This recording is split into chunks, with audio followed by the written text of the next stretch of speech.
invitation for you. When we are talking about these different levels, try to locate yourself in one of them. Yeah, that's a good point. Just see Yes. where you're falling. Like, am I only being followed because I have the title, or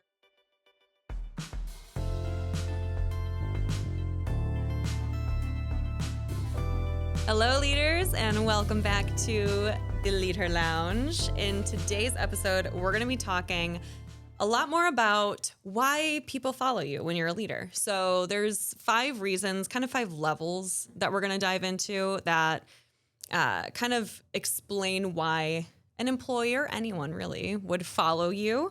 So we're going to start with the first one. The first one is actually as simple as it can be, title. You get promoted, you have the title of leader, of manager, of director, whatever that looks like for you in that role. And people are going to be following you and listening to you because of your title. So that doesn't mean that they respect you. And that does not mean that you're building any kind of trust with them either. This is kind of the most like surface level reason why someone would follow you as an employee. But we can kind of expand on this. I know there's a couple talking points that we've got under here too. So I think one of them, and it's kind of unfortunate, is because they're afraid of you and what you can do if maybe they don't follow you and don't quote unquote respect you and do whatever you say, because there is a possibility that they're going to get fired. Yeah. So they are afraid. The cortisol levels are always high when they are around you. And that is, again, very unfortunate because you don't want to cause that to anyone. Right. If anything, leaders should inspire us and motivate us and help us. And if you feel that way because you are next to your boss, because I wouldn't call that a leader. Yeah, no. That would be no ideal for this. So, exactly. Yeah, definitely title is the first level, like the minimum thing that you can obtain when you're a leader. Yes. And I want you, like, I have an invitation for you. When we are talking about these different levels, try to locate yourself in one of them. Yeah, that's a good point. Just Yes. see where you're falling. Like, am I only being followed because I have the title, or am I being followed with the other levels, which we'll get into? Yes, which is knowledge. Yeah. So being knowledgeable about something, it means like when you're hired, sometimes you're hired as a leader because you're an expert. You know the ins and outs of your role. So you're a very obvious choice because of that reason, even though you maybe don't have leadership skills. Yeah. And that is something that, I mean, is good because people can, you're an expert and people can rely on you. But that's the second level. It's still not really respect. It's just that you know a lot about the role and you can help them. Yeah. And I have a question for you, a trick question. Oh, God. That I put it here. I don't think you saw in the notes. Do you think it's better to be an expert who needs to learn leadership, or do you think it's better to have good leadership skills and not being an expert yet? So they don't know about the role yet. I will answer that on my own experience. And Please. So not to like pat myself on the back, but I will a little bit. I have natural leadership skills. I'm a Leo, so, you know. But no, and all kidding aside, You know, I'm a Leo. can you tell with me just talking about myself like that? No, You are one of the most humble I've people always I ever met. I've always drawn towards leadership positions. And so I think that I do have a natural ability to lead. And I know that I do. And I've been in positions where I've been promoted and I wasn't necessarily a complete expert in what I was doing. Yeah. And so I was able to, talking about knowledge, like I was able to actually learn from my employees though, which was really great. And we'll talk about this as we're getting into the different levels, but it helped me be more vulnerable with them and earn a lot more trust with them too. And me learning from them was me being able to be like, hey, I don't know everything. And I'm going to be vulnerable and say that to you, even though I'm your leader. And sometimes the belief is that we do know everything, but we don't. So let me learn from you. Let me shadow you. Let me learn from you. And that I think is to me, that's kind of like the best way to do it. But you can be an expert and you can learn leadership skills too. Like these are skills that we teach. I mean, that's what we do. That's what we do. You can learn how to be a great leader. 100%. Yes. Absolutely. I love that that is your answer, because being knowledgeable, even if you right now you feel like, I'm not in that level because I don't have any knowledge about that, it doesn't matter. That's great. You are going to get it. Like you are going to go to your team members, you're going to shout them, you're going to ask questions, you're going to be vulnerable, you're going to be so approachable because you're learning, and they know that you have that willingness to learn because of them, right? Because you want to get to the point that now you're answering questions and helping them. So even if you don't have it yet, knowing that you're going to get to that level is amazing, and it's going to help you a lot to get to the final level. That is the ideal one. The next one is, and you already mentioned it, that's trust. Yeah. So when you have the title, people are following you. When you have the knowledge, people are going to be like, oh, okay, this person, I might not trust you yet, but I know at least they know what they're talking about. Or in my instance, I know that they at least care enough to learn more about what I do. But trust is going to come in when you have a lot more consistency in your behaviors and people know what to expect from you.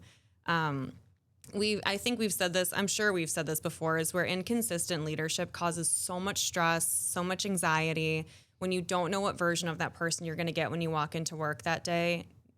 In life in general, no one wants that. No. Don't be the person that, like, you walk in and people are like, ugh, are they going to be happy Erika or sad Erika? Or angry Erika. Or angry. Yeah. Yes. Oh, God, we don't want that. Yelling at you in Spanish, it makes it scarier. It makes it more exciting. It does. But yeah, that is so true, Tay. Yeah. Like, building trust is not something that you build in 1 week, 2 weeks. No. It's something that you have to maintain forever. And it doesn't mean that you don't make mistakes. Of course, it's not about that. It's about how you overcome those mistakes, how you take ownership of those mistakes and those failures as well. So yes, definitely, trust is one. It's kind of the middle one. It's level 3. Yeah. But it's something that you really need to start achieving very soon after you are in this role. Yeah. And one thing I want to add too is, like, if you're someone who's been on the team and now you're getting promoted into leading that team, you still have to kind of reestablish trust as a leader. Yes. Because those expectations are going to look a little bit different. Since we were, coworkers and maybe we're friends, and you can still stay friends with people even when you're like their leader. I fully believe that. But you still have to set those proper expectations of, okay, yes, maybe I commiserated with you a little bit as, your peer, but maybe now I have to kind of limit that. I need to hold you accountable. Exactly. Yeah, I need to hold you accountable. So the trust is going to look a little bit different. And the reason why is because it is one of my goals is for you to reach your goals.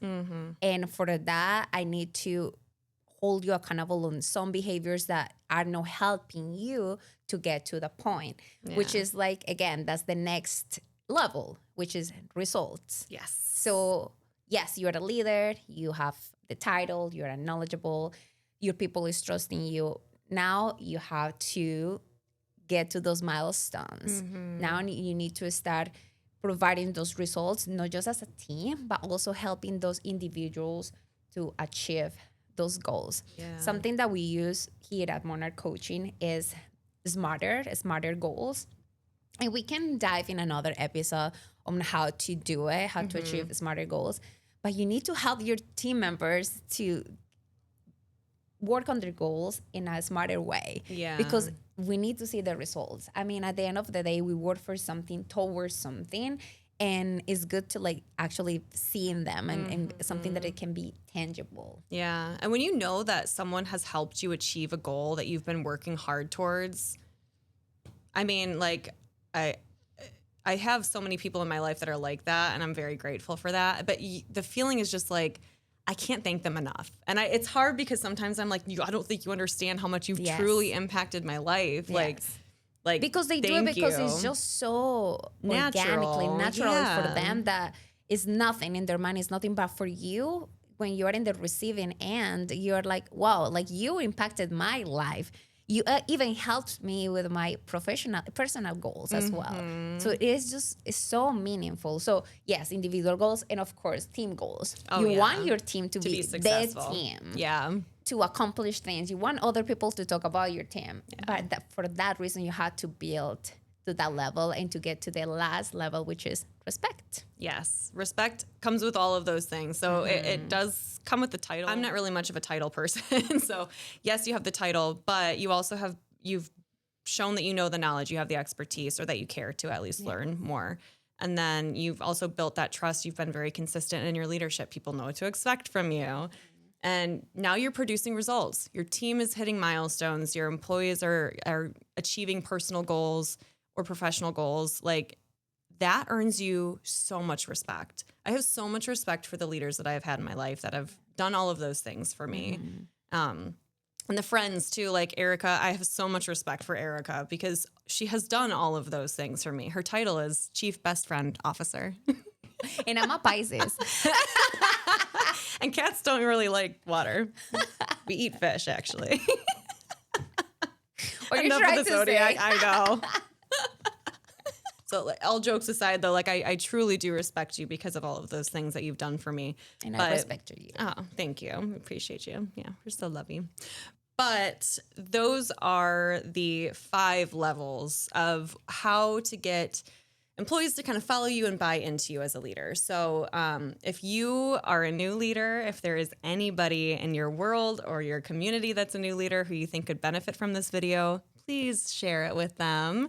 And of course, if you haven't already, hit that subscribe button. And thank you again to our friends at Velocity in Sterling Heights for this beautiful studio. And we'll see you next week, leaders. Bye.